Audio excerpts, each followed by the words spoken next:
Hello দোস্ত, আশা করি সবাই ভালো আছেন। আজকে আমি যে বিষয়টা নিয়ে কথা বলবো সেটি হচ্ছে কন্টেন্ট অপটিমাইজেশন। কন্টেন্ট অপটিমাইজেশন এটা খুবই ইম্পর্ট্যান্ট, কারণ বিশেষ করে অন পেজ এসইও গুগলের লাস্ট আপডেট অনুযায়ী গুগল অন পেজের উপরে প্রচন্ড ভ্যালু ভ্যালু দিয়েছে। তো আজকে আমি এই অন পেজ এসইও নিয়ে আমি আলোচনা করব কিভাবে আপনারা সম্পূর্ণ আপনার ব্লগ সাইটটি অন পেজ এসইও করতে পারবেন। আমি অ্যাকচুয়ালি এই আমি যেইগুলো আপনাদের সাথে শেয়ার করবো এগুলো আমি আমার একটা একটা এসইও আপনারা হয়তো জানেন ওয়ার্ডপ্রেস এর জন্য খুবই ভালো। এসইও এসইওর জন্য ওয়ার্ডপ্রেস এর ক্ষেত্রে তো ঠিক এই ওয়ার্ডপ্রেস এর মাধ্যমেই আমি এইগুলো কালেকশন করেছি। মানে 100% অপটিমাইজেশন করার জন্য আপনার কন্টেন্টে কি কি থাকা দরকার আমি এই বিষয়গুলো নিয়ে আলোচনা করব। তো তাহলে চলুন শুরু করা যাক। প্রথমে আপনার অন পেজ এসইওর জন্য কিওয়ার্ড রিসার্চ করতে হবে।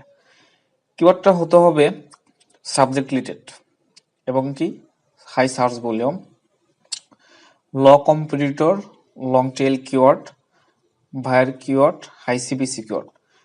আপনার আপনার যে ফোকাস কিওয়ার্ডটা থাকবে সেই কিওয়ার্ডটা এই সাবজেক্টগুলো থাকতে হবে, এই বিষয়গুলো থাকতে হবে। তাহলে ওই কিওয়ার্ডটা দিয়ে আপনি সহজে র্যাঙ্ক করতে পারবেন গুগলে। সেটা ওয়েবসাইট হোক অথবা ইউটিউবের টাইটেল, ইউটিউবের ভিডিও অপটিমাইজ করেন, তো এভাবেই করতে হবে আপনাকে। তারপরে গুগল গুগল ওয়েব মাস্টার টুল সেট আপ করতে হবে, সাইট ভেরিফিকেশন, রবট টেক্স, এটা আপনার ব্লগ সাইটের জন্য, সাইট ম্যাপ এক্সেল এটা করতে হবে, গুগল অ্যানালিটিক্স সেট আপ করতে হবে। এগুলো করার পর এখন চলে আসি কন্টেন্ট আপনার যে কন্টেন্টটা আপনি অপটিমাইজেশন করবেন তার জন্য প্রথমত এই বিষয়গুলো লাগবে। সাবজেক্ট রিলেটেড কিওয়ার্ড লাগবে, হাই সার্চ ভলিউম কিওয়ার্ড, ল কম্পিটিটর এবং লং টেল এবং হাই সিবিসি ভাইয়ের কিওয়ার্ড লাগবে। এখন টাইটেল অপটিমাইজেশনের যে গুগলে যে আপনি গুগলে সার্চ দিবেন যে টাইটেল অপটিমাইজেশন লেন্থ, সেটা সেটা আমি দেখে দিচ্ছি। গুগলের টাইটেল অপটিমাইজেশন লেন্থটা বর্তমানে কত সেটা আমি দেখে দিচ্ছি। টাইটেল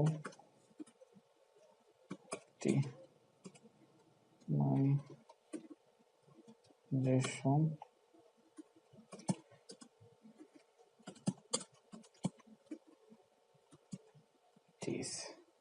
লেন্থ, যখন আপনারা অপটিমাইজেশন করবেন তখন অবশ্যই গুগলে সার্চ দিয়ে দেখবেন, কারণ গুগলের অটে আপডেট হতে থাকে। তো এখানে দেখেন Google typing display the first 50 থেকে 60 ক্যারেক্টার। আপনার টাইটেলটা অবশ্যই 50 থেকে সর্বনিম্ন 50 এবং সর্বোচ্চ 60 ক্যারেক্টারের হতে হবে। তা না হলে ওভার অপটিমাইজ হয়ে যাবে, আর ওভার অপটিমাইজ হয়ে গেলে আপনি কখনোই গুগলের র্যাঙ্কে আসতে পারবেন না।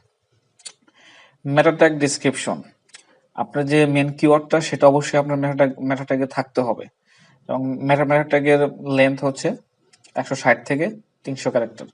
অবশ্যই আপনার এটা করার সময় অবশ্যই গুগলে সার্চ দিবেন।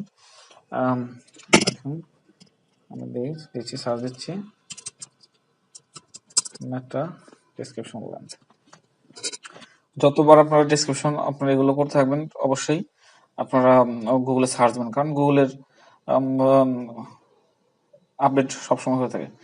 এখানে আপনার দেখেন 155 থেকে 160 ক্যারেক্টার থাকতে হবে আপনার মেটা ডিসক্রিপশন, এবং এই মেটা ডিসক্রিপশনের ভিতরে আপনার ফোকাস কিওয়ার্ড রাখতে হবে, মিনিমাম 2বার রাখতে হবে। অল্টার হচ্ছে ইমেজ, আপনি যদি আপনার কন্টেন্টে কোনো ইমেজ ইউজ করেন সেখানে আপনার ফোকাস কিওয়ার্ড ইউজ করতে হবে। হেডিং ট্যাগ অপটিমাইজেশন, আপনি যখন আপনার কন্টেন্ট লিখবেন কন্টেন্ট অবশ্যই হেডিং থাকবে এবং হেডিং এর শুরুতে অবশ্যই আপনার কিওয়ার্ডটা ফোকাস কিওয়ার্ড রাখতে হবে। এটা আসলে এটা আমি পুরোটাই কালেকশন করছি আপনার থেকে ইউস্টেসিও থেকে। দেখেন আমি এটা ইউস্টেসিও ওয়ার্ডপ্রেস ওয়েবসাইট। তো এগুলো অবশ্যই করতে হবে। তারপরে যেটা করতে হবে কন্টেন্ট অপটিমাইজেশন। এখন আপনার পুরো কন্টেন্টের অপটিমাইজেশন এটা চলে আসে। কিওয়ার্ড ডেনসিটি মিনিমাম 0.5% থেকে ম্যাক্সিমাম 2.5%। তারপর কিওয়ার্ড ইন ইউআরএল, অর্থাৎ আপনার ফোকাস কিওয়ার্ড আপনার সম্পূর্ণ কন্টেন্টের ভিতরে আপনি 0.5% থেকে ম্যাক্সিমাম 2.5% ইউজ করতে পারবেন। তো সেটা কেমন আমি দেখেন এখানে রিপোর্ট করে রাখছি। এখানে আমি আমার কন্টেন্টটা হচ্ছে টোটাল, আমি জাস্ট বোঝানোর জন্য আমি জাস্ট করছি। আমার কন্টেন্টটা হচ্ছে লেন্থ হচ্ছে 107 ওয়ার্ডের। সেখানে এখানে যে ESTC result, keyword density, the focus keyword was found 6 time. That's why more than the recommended maximum 2, অর্থাৎ আপনি 100, আপনার যদি কন্টেন্ট যদি 100 ওয়ার্ডের হয়, সেখানে আপনি অনলি 2বার ইউজ করতে পারবেন, সর্বোচ্চ 2বার ইউজ করতে পারবেন। তাহলে আপনারা অবশ্যই হিসাব করতে পারবেন, যখন আপনার কন্টেন্ট 200-300 ওয়ার্ডের হয়ে যাবে, তখন অবশ্যই 6বার, আপনি 300 ওয়ার্ডের হলে 6বার ইউজ করতে পারেন। তো এইভাবে আপনারা আপনাদের ফোকাস কিওয়ার্ডটা এভাবে আপনার পুরো কন্টেন্ট ইউজ করতে পারেন। কিওয়ার্ড ইন ইউআরএল, অর্থাৎ আপনার ফোকাস যে কিওয়ার্ডটা অবশ্যই সেটা আপনার ইউআরএল থাকতে হবে। অবশ্যই ব্লগারে একটা সিস্টেম আছে কিওয়ার্ড দেওয়ার জন্য।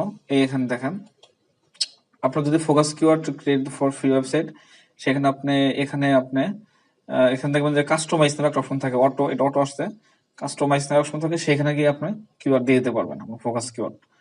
তো এখানে আমার অটোমেটিকলি নিয়ে গেছে দেখে আমি আর চেঞ্জ করিনি, আপনি সেটা দিতে পারবেন। তো এটা গেল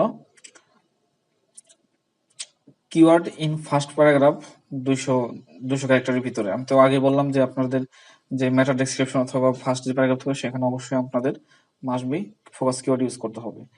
এমনি ফোকাস কিওয়ার্ড H1 H2, অর্থাৎ যখন আপনারা হেডিং দিবেন, হেডিং এর ভিতরে অবশ্যই আপনার ফোকাস কিওয়ার্ড রাখতে হবে। কিওয়ার্ড ইন কন্টেন্টের ভিতরে অবশ্যই কিওয়ার্ড রাখতে হবে, সেটা আমি দেখে দিলাম। 100 ওয়ার্ডের যদি আপনার কন্টেন্ট হয়, সেক্ষেত্রে আপনি 2বার ইউজ করতে পারবেন সর্বোচ্চ। ইমেজ অল্টার টেক, আপনার যে ফোকাস কিওয়ার্ড, আপনারা অবশ্যই সেখানে আপনার ফোকাস কিওয়ার্ড ইউজ করতে হবে।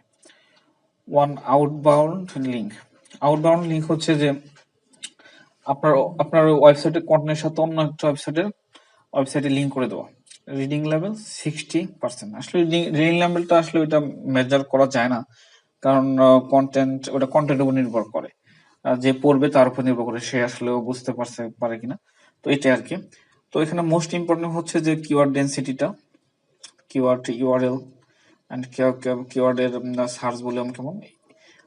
যদি এভাবে ভালোভাবে অপটিমাইজেশন করতে পারেন গুগলের টার্মস অ্যান্ড কন্ডিশন অনুসারে, তাহলে আপনি মাস্ট বি গুগলের র্যাঙ্কে চলে আসতে পারবেন।